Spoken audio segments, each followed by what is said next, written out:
Hello नमस्कार। मैं रविंद्र चौधरी एक बार फिर से आपके अपने सिलेक्शन हब के यूट्यूब चैनल पर हार्दिक स्वागत व अभिनंदन करता हूं।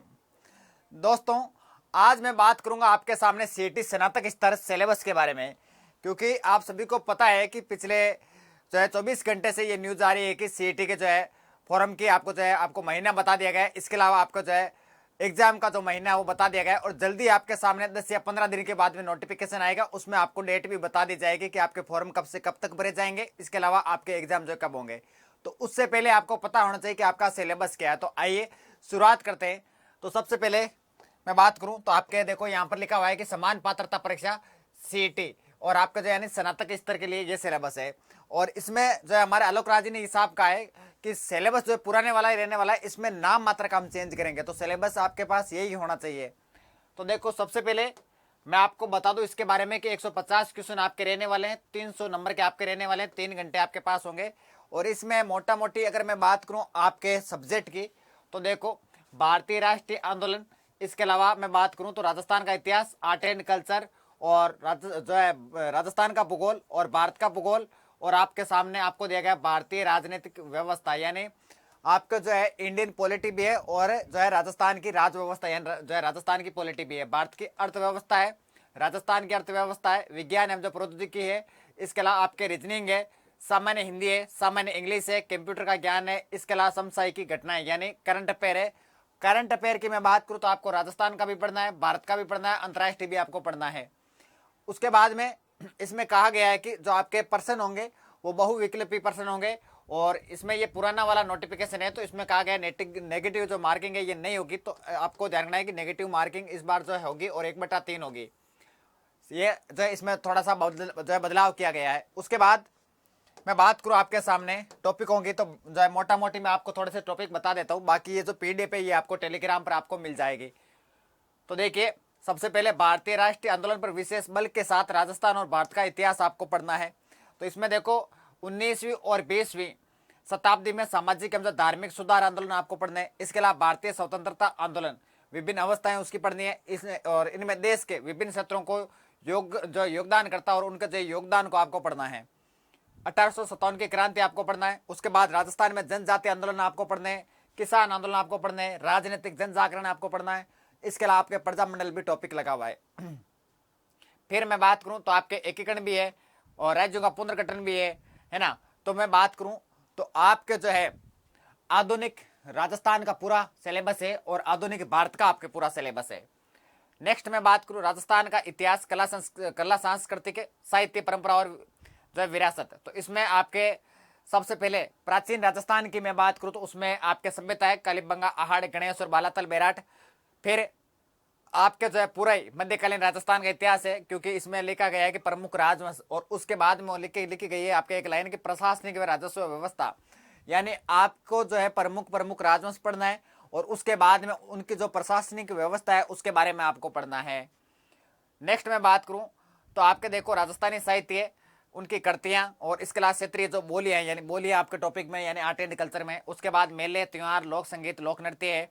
उसके बाद राजस्थान के धार्मिक आंदोलन है, संत है, संप्रदाय है, लोक देवता है, ऐतिहासिक स्थल है, प्रमुख व्यक्तित्व है, और आपके एकीकरण यानी आपको आर्ट एंड कल्चर इसमें लिमिटेड टॉपिक है। आपके 12th वाले में पूरी आर्ट एंड कल्चर है, ठीक है। उसके बाद भारत के भूगोल में मैं बात करूं, इसमें थोड़ा सा भारत का जो भूगोल है ये विस्तार से दिया गया है। उसमें आपके 3 या 4 टॉपिक दिए गए हैं, किसमें 10+2 में। तो इसमें भारत के भूगोल की मैं बात करूं तो भौतिक स्वरूप यानी आपको भौतिक प्रदेश पढ़ने हैं, जलवायु, मानसून तंत्र, नदियों में नदियां पढ़नी है, इसके अलावा बांध है, जिले हैं, सागर है, वन्य जीव जंतु अभ्यारण्य आपको पढ़ने हैं। प्रमुख फसलों में आपको गेहूं पढ़ना है, चावल पढ़ना है, कपास, गन्ना, चाय, कॉफी, यानी आपके 12th वालों में फसलें नहीं है लेकिन इसमें फसलें दी गई है। फसलों में भी आपसे कहा गया है कि आपको गेहूं पढ़ना है, चावल पढ़ना है, कपास पढ़ना है, गन्ना, चाय, कॉफी, यानी 6 फसलें आपको पढ़नी है। उसके बाद में प्रमुख खनिज जिसमें लोहा, एस्क, मैग्नीज, बॉक्साइट, अब्रक, 4 खनिज आपको पढ़ने हैं। उसके बाद ऊर्जा संसाधन परंपरागत और गैर परंपरागत आपको पढ़ने हैं, ठीक है। और उसके बाद में राष्ट्रीय राजमार्ग है, परिवहन है, ये आपको पढ़ने हैं। राजस्थान के भूगोल की मैं बात करूं तो लगभग सारे टॉपिक है, जैसे भूगर्भिक संरचना एवं भू आकृतिक प्रदेश आपको, यानी आपको जो सामान्य जानकारी पहले होनी चाहिए। उसके बाद में आपको जो भौतिक प्रदेश के बारे में जानकारी होनी चाहिए। जलवायु दशा है, मानसून तंत्र, जलवायु प्रदेश हो गया ये। इसके अलावा अफवाह तंत्र या नदियां, जिले, सागर, बांध, जल संरक्षण की तकनीकी, प्राकृतिक वनस्पति, जीव जंतु एवं अभ्यारण्य। उसके बाद आपको मर्दा है रबी की खरीफ की प्रमुख फसलें कौन कौन सी, ये आपको जो है बताना है, क्योंकि इसमें फसलों का आपके राजस्थान भूगोल में जो है कोई लिखा नहीं गया है कि कौन सी फसल के बारे में पढ़ना है, सिर्फ इतना लिखा गया है कि रबी और जो है खरीफ की फसल है उसके बारे में पढ़ना है। उसके बाद में आपको जनजातियां पढ़नी है। जनजातियां चाहे तो आप आर्ट एंड कल्चर में पढ़ लेना, चाहे जो है भूगोल में पढ़ लेना, दोनों में जो है सेम ही टॉपिक है। नेक्स्ट मैं बात करूँ तो यातायात के साधन है, राष्ट्रीय राजमार्ग है, रेल है, वायुयान है, इनके बारे में आपको पढ़ना है। नेक्स्ट राजस्थान पर विशेष बल के साथ भारतीय राजनीतिक व्यवस्था, इसके बारे में देखो, भारतीय संविधान की प्रकृति, प्रस्तावना, मौलिक अधिकार, राज्य के नीति निर्देशक सिद्धांत, मौलिक कर्तव्य, संघीय ढांचा, संवैधानिक संशोधन, आपातकालीन प्रावधान, जनहित याचिका। यानी इसमें आपके थोड़ा सा सिलेबस में 3 या 4 टॉपिक ज्यादा है। जैसे मैं बात करूं तो संवैधानिक संशोधन आपके जो 10+2 वाली सीटी में नहीं है, सीनियर सेकेंडरी वाली में। आपातकालीन प्रावधान ये उसमें नहीं है। जनहित याचिका इसमें जो है टॉपिक है और उसमें 10+2 वाली में नहीं है। तो थोड़ा सा इसका जो है सिलेबस है ये आपका जो है इंडियन पॉलिटी का ज्यादा है। फिर देखो संविधान सभा है, भारतीय संविधान की विशेषताएं, राष्ट्रपति है, प्रधानमंत्री है, मंत्रिपरिषद है, संसद है, उच्चतम न्यायालय सुप्रीम कोर्ट है, इसके अलावा संघीय एवं राज्य कार्यपालिका है, निर्वाचन आयोग है, नियंत्रक, यानी पूरी पॉलिटी है आपके इंडिया की, सारे टॉपिक आपको देगा। इसके अलावा राजस्थान की राज्य व्यवस्था की मैं बात करूं तो आपके राज्यपाल है, मुख्यमंत्री है, राज्य विधानसभा है, उच्च न्यायालय यानी हाईकोर्ट, राजस्थान लोक सेवा आयोग यानी आपके आरपीएससी, जिला प्रशासन, राज्य मानवाधिकार आयोग, लोकायुक्त, राज्य निर्वाचन आयोग, राज्य सूचना आयोग। यानी आपको पॉलिटी तो पूरा आपको ज्ञान होना चाहिए। आपके पॉलिटी का जो पोर्शन है 10+2 में जो है कम है और इसमें ग्रेजुएशन में आपके बहुत ज्यादा है भाई। फिर देखो भारत की इकोनॉमी के बारे में बात करूँ तो बजट है, बजट निर्माण है, बैंकिंग है, लोक वित्त है, वस्तु सेवा कर है, राष्ट्रीय आय से वृद्धि, विकास का आधारभूत ज्ञान, सब्सिडी है, ठीक है। इसके अलावा मौद्रिक नीतियां हैं, ई कॉमर्स है, कृषि है, उद्योग है, सेवा है, व्यापार है, इन सब के बारे में आपको पढ़ना है। सभी जो क्रांतियां जैसे हरित क्रांति है, श्वेत क्रांति है, इनके बारे में भी आपके पास अच्छा ज्ञान होना चाहिए। फिर राजस्थान की अर्थव्यवस्था के बारे में मैं बात करूं तो इसमें देखो मैं बात करूं मनरेगा है, ये तो आपके सेम है, विकास संस्था है, सहकारी आंदोलन है, लघु उद्यम है, वित्तीय सहायता है, संविधान का 73वां संशोधन के अनुरूप पंचायती राज संस्था आपको बतानी है भाई, है ना, यानी इसमें आपको पढ़ना पड़ेगा।